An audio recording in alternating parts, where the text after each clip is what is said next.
Saya kira itu tidak benar.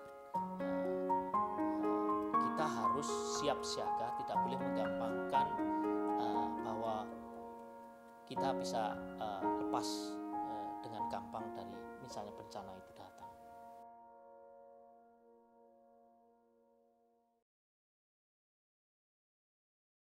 Saya waktu itu di Tokyo 2011 Maret tanggal 11 saya masih ingat itu, waktu ada gempa yang sangat dahsyat terjadi di Jepang bagian utara timur atau timur laut. Saya waktu itu kerja di Tokyo. Saya sebagai pastor paroki di Matsubara, Tokyo. Saya mengunjungi umat di daerah Shinjuku. Paroki kami waktu itu tidak jauh dari Shinjuku, pusat kota di Tokyo. Waktu pas keluar dari stasiun, saya begitu merasakan guncangan yang sangat dahsyat di daerah Shinjuku. Dan saya melihat itu semua bangunan di Shinjuku yang tinggi-tinggi seperti di Jakarta, yang bangunan yang konkret, yang bangunan dari batu, bergoyang, menari ke kanan ke kiri. Saya tidak bisa berdiri sama sekali, jadi saya jongkok. Dan semua orang juga jongkok, tidak bisa berdiri dengan kekuatan yang sangat hebat gempa itu. Waktu itu saya cuma bisa berdoa, wah, hanya bisa bilang, Tuhan, apa ini Tuhan, begitu. Jadi kami juga banyak orang di situ, kita semua melihat itu dengan terdiam semuanya dan betul-betul mengagetkan. Tapi kaca pecah. Tidak ada, meskipun gereja kami bangunannya bangunan tua. Setelah semua saya cek, saya langsung buka TV. Di situ saya pertama kali melihat bahwa apa kejadian yang baru-baru terjadi 1 jam yang lalu saya rasakan. Di situ saya melihat bahwa tsunami ternyata datang. Melihat begitu saya merasa, wow, inikah yang terjadi tadi itu, gempa yang sangat dahsyat membawa tsunami dan menghancurkan daerah pesisir utara timur Jepang. Melihat seperti itu saya merasa hati saya tergerak. Saya ingin membantu daerah-daerah yang terutama orang-orang korban tsunami. Sebetulnya saya pengen berangkat untuk membantu atau menjadi sukarelawan di daerah provinsi bagian utara timur Jepang dengan segeranya. Tapi saya mendapat penugasan baru ke Osaka. Baru setelah 1,5 tahun saya berangkat ke Tohoku atau disebut di bagian timur laut Jepang. Saya tinggal di Ofunato sejak itu sampai kira-kira 4 tahunan. Saya tidak hanya bekerja di kota kecil Ofunato itu saja, tapi juga di kota-kota sekitar Ofunato, Rikusen Takata, Kamaishi, juga ke Fukushima, di daerah provinsi Fukushima, juga Miyagi, tidak hanya provinsi Iwate. Setelah 1,5 tahun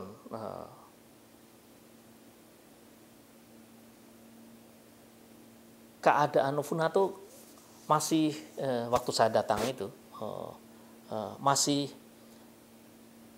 katakanlah belum begitu bersih. Banyak reruntuhan di jalanan, masih banyak ada kapal-kapal masih terlempar dari laut ke di tengah jalan, mobil-mobil rongsokan masih, jadi masih belum bersih betul.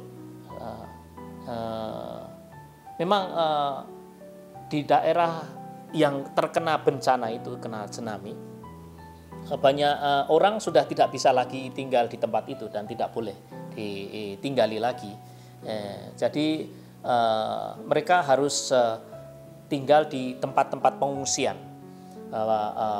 Mereka disediakan tempat pengungsian dan itu pemerintah daerah menyiapkan biasanya, dan itu juga banyak di sana di daerah Ofunato di mana saya tinggal adalah di sekolah-sekolah SD, SMP. Mereka menyediakan tempat atau rumah sementara, atau kalau di dalam bahasa Jepang disebut kasetsu jutaku. Didirikan di daerah lapangan-lapangan tadi, lapangan-lapangan kosong, terutama di dalam sekolahan.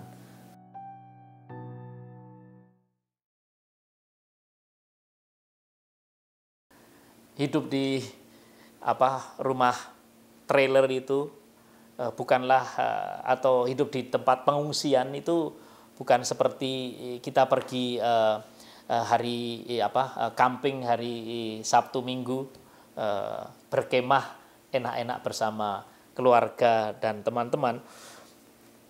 Seperti di Indonesia juga, terutama di desa-desa, di kota Ofunato ini, juga di kota-kota sekitarnya,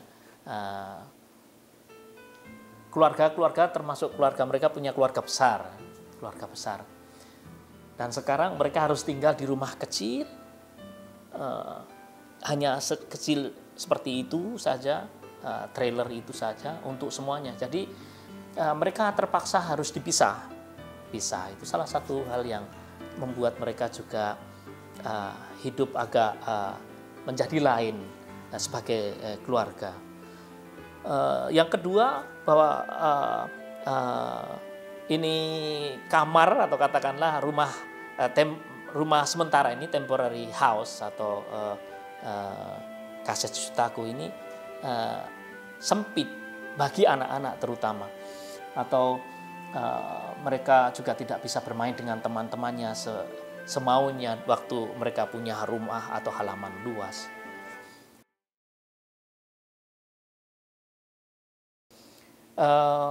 Saya juga bertemu dengan banyak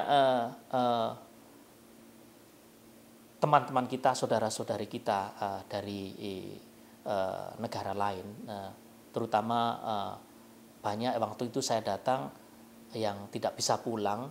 Itu adalah ibu-ibu muda, ibu-ibu yang menikah dengan para nelayan Ofunato dari Philippines, dari Indonesia juga. Ada juga kehilangan suaminya yang lagi di laut. Tapi tidak hanya itu,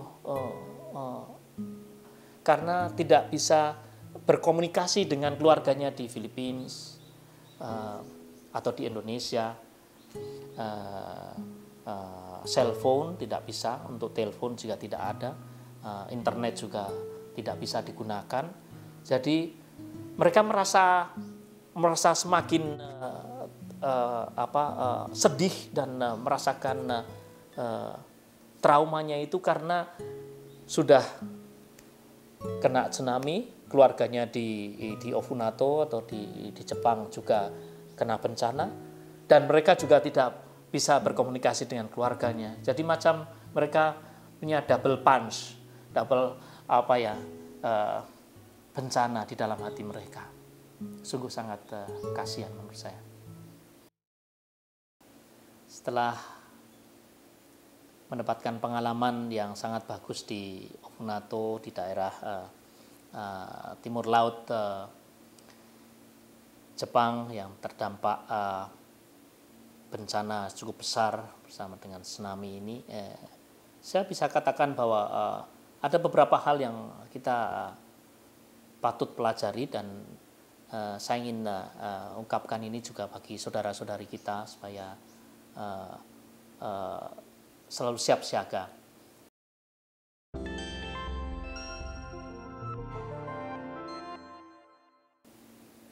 Kita tidak boleh menggampangkan bencana, apapun itu. Ada gempa, ada hujan, atau banjir. Mentalitas menggampangkan ini berbahaya. Oke lah, nggak masalah itu. Nanti kan kita bisa mengungsi atau katakanlah kita bisa lari ya, dengan cepat. Saya kira itu tidak benar. Kita harus siap siaga, tidak boleh menggampangkan bahwa kita bisa lepas dengan gampang dari misalnya bencana itu datang. Itu satu. Pertama, bahwa kita tidak boleh menggampangkan hal-hal seperti itu.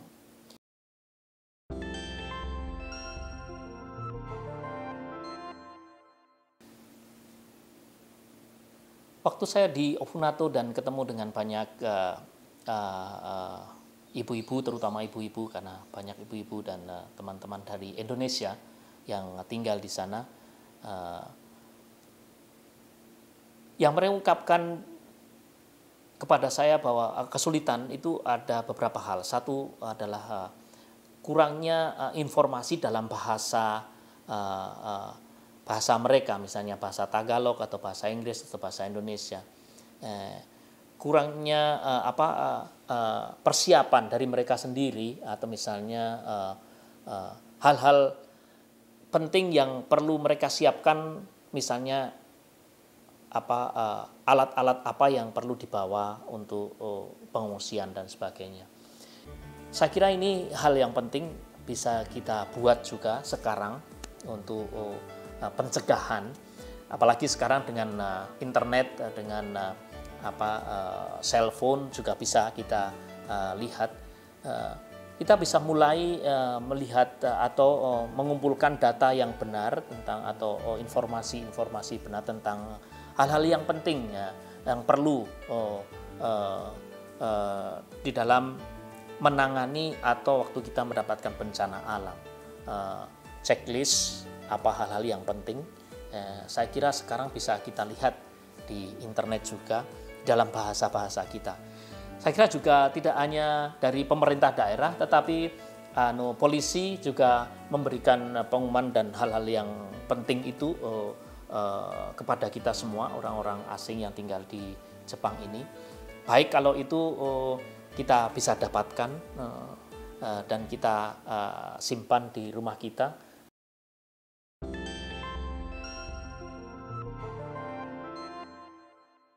Mohon supaya mengikuti perintah atau anjuran pemerintah daerah.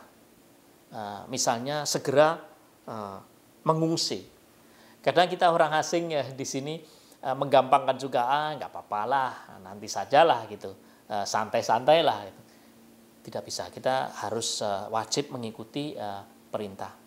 Karena saya sendiri pun punya pengalaman demikian, meskipun itu waktu sedang tidur, tapi kita mendapatkan pengumuman bahwa dari pemerintah daerah tsunami sekecil apapun akan datang, jadi kita siap dan kita mengungsi di tempat yang sudah ditentukan. Bahwa pengalaman tsunami itu sungguh sangat mengerikan, begitu sangat mengerikan dan tidak disangka-sangka dan begitu cepat. Tsunami itu cepat datang. Jadi mohon jangan terlambat. Kadang itulah yang terjadi dari cerita dari teman-teman saya yang saya ketemu di Ofunato. Saudara-saudara mereka meninggal karena terlambat mengungsi.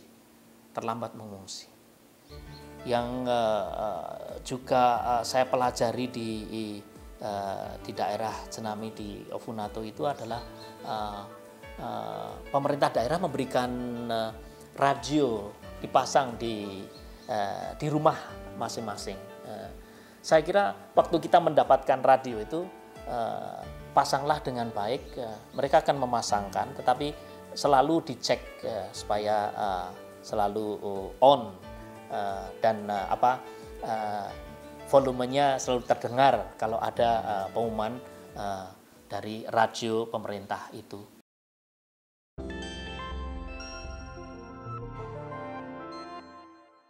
Di sini juga seperti semuanya sudah tahu bahwa meskipun di kantor-kantor, meskipun kita sudah dewasa, juga terkadang ada permintaan dari pemerintah daerah untuk latihan. Kalau misalnya ada kebakaran atau ada bencana dan dicek di mana itu emergency exit atau di mana harus larinya, harus berkumpul. Dari kecil mereka, dari TK, dari anak-anak dari SD sudah diajari, sudah terbiasa dengan drill atau dengan latihan kalau ada bencana, latihan kemana harus mengungsi, kemana harus misalnya kepala harus di bawah meja segala macam. Itu dipelajari dan itu dilatih sejak dini, dilatih sejak masih TK. Jadi saya mohon untuk ikut latihan itu. Saya kira itu patut bahwa kita harus mengikuti latihan-latihan yang diminta oleh pemerintah daerah. Banyak hal sebetulnya yang bisa kita pelajari dalam hal itu, tetapi ini ada satu dua yang bisa kita ambil hikmahnya. Di situ saya melihat bagaimana mereka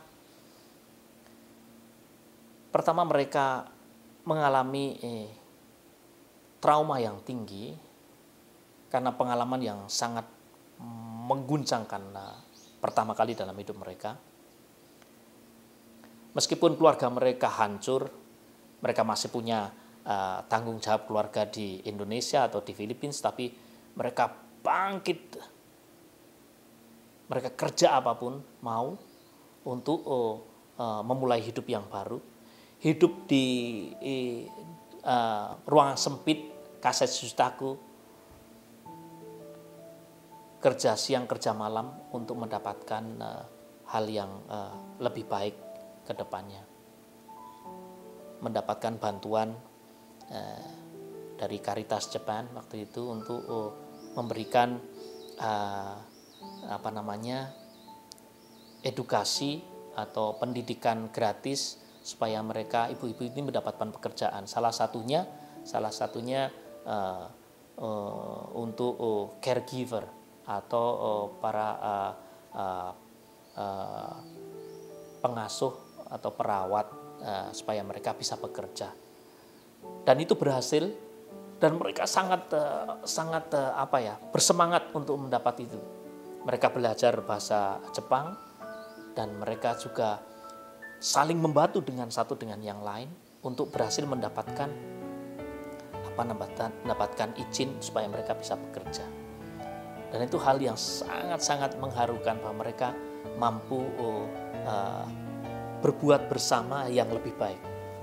Yang terakhir adalah ibu-ibu muda itu berkat tsunami, katakanlah berkat tsunami, mereka menjadi satu keluarga. Mereka menjadi dekat dengan satu dengan yang lain. Yang dulunya sebelum tsunami mereka tidak tahu sama sekali, tetapi sekarang berkat tsunami menjadi teman. Dan itu yang sangat bagi saya nilai yang tidak bisa dihilangkan. Marilah kita menjadi teman satu dengan yang lain, kita saling membantu. Ada tsunami atau tidak ada tsunami pun, kita tetap menjadi satu saudara, saling membantu, menghidupi hidup kita di Jepang ini dengan lebih baik. Terima kasih.